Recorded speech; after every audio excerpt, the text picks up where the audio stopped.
বাজার থেকে তো সবাই কিনে খাও নলেন গুড়ের সন্দেশ। তো ঝটপট করে বানিয়ে দেখে নাও দেখি কিভাবে বানালাম আমি। শুধুমাত্র দুটো উপকরণ দিয়ে তৈরি। তো প্রথমেই আমি নিয়ে নিয়েছি 1 লিটার দুধ। তো সেটাকে ভালো করে ফুটিয়ে গরম করে নেব। তো যেই ফুটে গেছে তেমনি দুধটাকে তো ফাটাতে হবে। তো তার জন্য নিয়ে নিচ্ছি 3 টেবিল চামচ ভিনিগার, আর তার মধ্যে মিশিয়ে নিলাম জল। তো সেটাকে এই ফুটন্ত দুধের মধ্যে দিয়ে দুধটাকে ফাটিয়ে নেব। দুধ অনেক কিছু দিয়েই ফাটানো যায়, লবণ, ফিটকারি, বাট আমার কাছে দুটোর কোনোটাই নেই, তো আমি ভিনিগার দিয়ে ফাটিয়ে নিলাম। তো এখানে আমার দুধটা ফেটে গেছে, দেখতেই পারছো, জলটাও আলাদা হয়ে গেছে। তো এখন চলো ছানাটাকে আলাদা করে নিই। তো তার জন্য আমি একটা ছাঁকনি দিয়ে তুলে নিলাম পুরোটা, আরও আছে কিনা সেটাও তুলে নিলাম। তো এখন এটাকে ভালো করে সেই গামলাতে জল নিয়ে একটু আলতো হাতে ধুয়ে এই কাপড় দিয়ে পেঁচিয়ে নিলাম। তো এটাকে এখন ভালো করে জলটা ছেঁকে নেব, ছেঁকে চাপা দিয়ে রেখে দেব কিছু সময়ের জন্য। তো আমি জল টল ছেঁকে নিয়েছি, দেখতেই পারছো।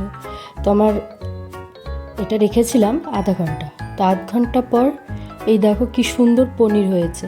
তোমরা এরকম করে ফ্রিজে রেখে দিয়ে 1 ঘন্টা পনির কেটে নিলেও তোমাদের পনির রেডি। তো আমি আজকে যেহেতু সন্দেশ বানাচ্ছি, তো তার জন্য এটা দিয়ে দিলাম মিক্সির বোলে, আর তার সাথে দিয়ে দিলাম গুড়। তো যেহেতু গুড়ের বানাচ্ছি তাই গুড়, তোমরা চিনি দিয়েও করতে পারো, সেটাও দারুণ লাগবে।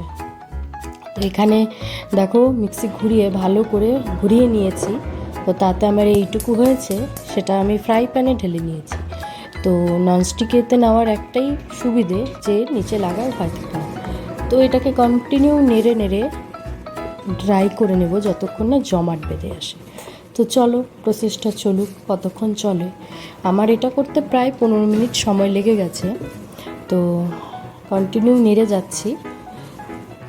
কে কোন সন্দেশ ভালো পাও, চিনিরটা না নলের গুড়েরটা? তো আমার গুড়েরটাই ভালো লাগে, তো আজকে বানিয়ে নিচ্ছি। এখানে তো আর পাওয়া যায় না, তো সেই বাড়ি গেলে তো খেতে ইচ্ছা করলে টুকটাক বানিয়েই খেতে হয়।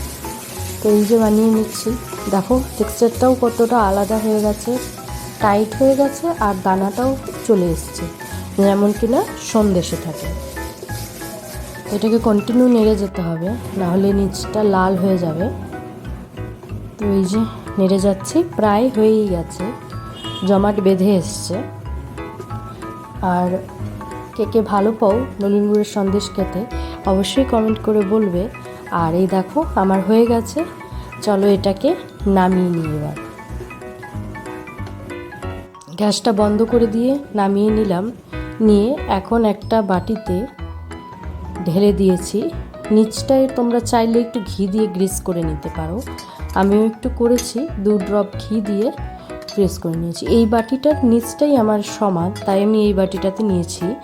তো তাতে নিয়ে এরকম করে চামচ দিয়ে চেপে চেপে সমান করে দিচ্ছি, যাতে শেপটা সুন্দর আসে। তো সন্দেশের শেপ তো চৌকোকারে হয়, তো সেটাও আনতে হবে।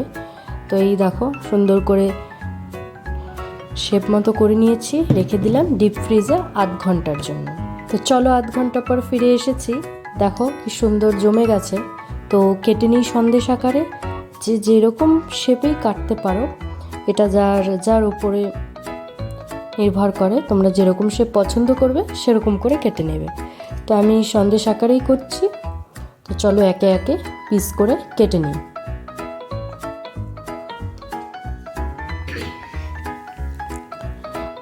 তো তারপরে এই দেখো প্লেটে বেড়ে নিয়েছি সুন্দর চৌকো আকারের সন্দেশ, দেখতে বেশ লোভনীয় লাগছে।